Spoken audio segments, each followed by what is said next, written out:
En vol, le pilote a besoin de repères, de jour mais aussi la nuit ou par mauvais temps ou s'il vole au-dessus des nuages. Ces repères furent d'abord visuels, routes, voies ferrées, phares aéronautiques, puis radioélectriques, complétés par des moyens embarqués tels les centrales à inertie et aujourd'hui satellitaires de type GPS. Le risque. Les avions passent au même endroit et avec la vitesse, le pilote a souvent trop peu de temps pour réagir. La solution ? Communiquer. Grâce à la radio, le pilote peut être informé d'un danger, de la météo, de la présence d'un obstacle ou d'un autre aéronef. Mais la seule information a ses limites. Il faut organiser le trafic pour assurer l'espacement des aéronefs entre eux, en un mot, contrôler.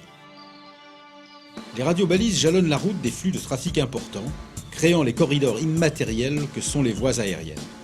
Les abords des aéroports sont protégés par des zones de contrôle d'aérodrome et des régions de contrôle terminal, les CTR et les TMA. Ce sont des espaces aériens contrôlés, à l'intérieur desquels les pilotes suivent les instructions de contrôle, route, altitude, cap et vitesse. Les contrôleurs y assurent l'anti-collision. En dehors des espaces aériens contrôlés, les aéronefs évoluent librement, sans contact radio obligatoire. Ce sont les espaces aériens non contrôlés, domaine de l'aviation légère, mais aussi de l'aviation militaire.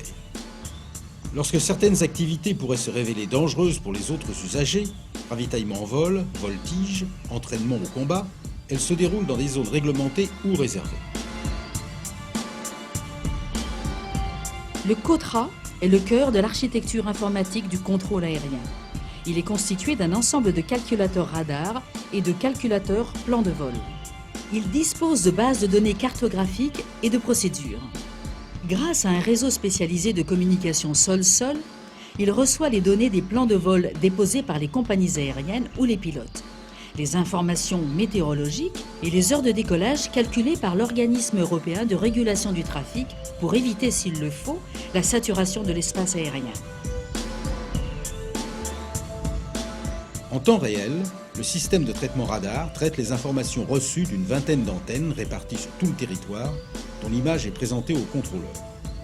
Grâce à un réseau d'émetteurs et récepteurs radio, le contrôleur est en contact direct avec les équipages.